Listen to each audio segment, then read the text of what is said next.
नमस्कार friend, topic है discussion के लिए हमारे पास वीरेंद्र कुमार घोष वर्सेस एम्परर का एक केस जो कि section 34 of the Indian penal code में डिस्कस किया गया है। इसमें दोस्तों जो एपिलेंट यानी वीरेंद्र कुमार घोष जो है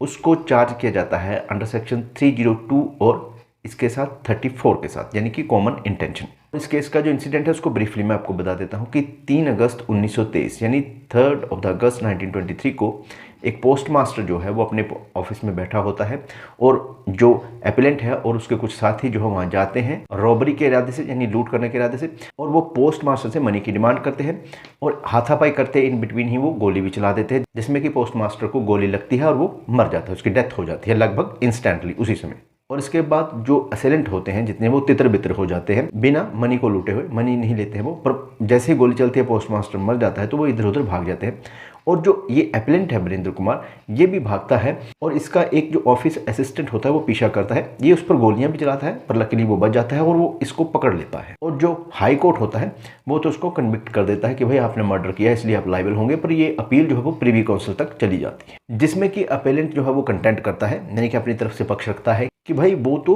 आउटसाइड यानी कि जो ऑफिस था उससे बाहर खड़ा था और उसने जो पोस्ट मास्टर पर गोली नहीं चलाई और उसको दूसरों ने कंपेल्ड किया था यानी कि उस पर दबाव डाला था कि वो रोबरी में उनके साथ चले, और उसकी जो कोई इंटेंशन नहीं थी डिसीज्ड को मारने की, यानी कि जो व्यक्ति पोस्ट मास्टर मरा है उसको किसी भी तरह से उसकी मारने की कोई इंटेंशन नहीं थी। उसने कहा कि भाई अगर ये सारा केस 34 में ही कवर करेगा तो फिर 114 जो कि अबेटमेंट से रिलेटेड है और 149 जो कि कॉमन ऑब्जेक्ट से रिलेटेड है वो तो यूजलेस हो गई। तो उस पर प्रीवी काउंसिल ने जवाब दिया कि भाई पहले तो आपने कहा कि आप आउटसाइड खड़े थे और आपने उस पर अटैक नहीं किया, तो उस पर उन्होंने कहा कि भाई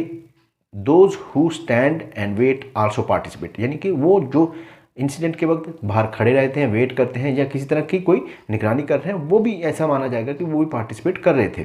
क्योंकि यही 34 जो है वो कहती है। और जैसे कि आपने कहा कि भाई मेरी कोई इंटेंशन नहीं थी, मुझे तो ज़बरदस्ती रॉबरी किया गया, तो आप बच्चे तो थे नहीं कि आपको ज़बरदस्ती दिया गया, और आपने जो पोस्ट मास्टर का असिस्टेंट था उस पर फायर भी किए हैं और आपके पास रिवॉल्वर भी बरामद हुआ है जो कि आपने फेंक दिया तब। तो यानी कि कंपेल करने वाला या ये कहना कि भाई मैंने डिसीज्ड को नहीं मारा, ये जो ग्राउंड थे वो उतने ज़्यादा पुख्ता नहीं मानेंगे कोर्ट के द्वारा, क्योंकि जो उन्होंने फायर भी किया और फायर लकली जो था ऑफिस असिस्टेंट तो उसको नहीं लगा, तो इसका मतलब उनकी इंटेंशन तो थी इस तरह की। और थर्ड पॉइंट जो था उसमें कोर्ट ने कहा कि भाई देखिए आपका केस तो 34 के अंडर फॉल करता है। अब क्योंकि आपकी एक्टिविटी अलग अलग हो सकती है 34 के अंडर भी, है ना, जैसे आपको रोबरी करने जाना है तो जरूरी नहीं है रोबरी करने के लिए जाएंगे तो सभी एक ही काम करेंगे, कोई गेट पे बैठेगा, कोई दरवाज़ा खोलेगा, कोई सेफ खोलेगा, कोई निगरानी अंदर करेगा, कोई बाहर करेगा, इस तरह के जो काम है वो डिवाइड होंगे। तो ये उसी का पार्ट है, इसीलिए सेक्शन 34 जो है आप पर लगाई गई है। तो इस तरह से प्रिवी काउंसिल ने केस को डिसमिस कर दिया और उस व्यक्ति को यानी वीरेंद्र कुमार घोष को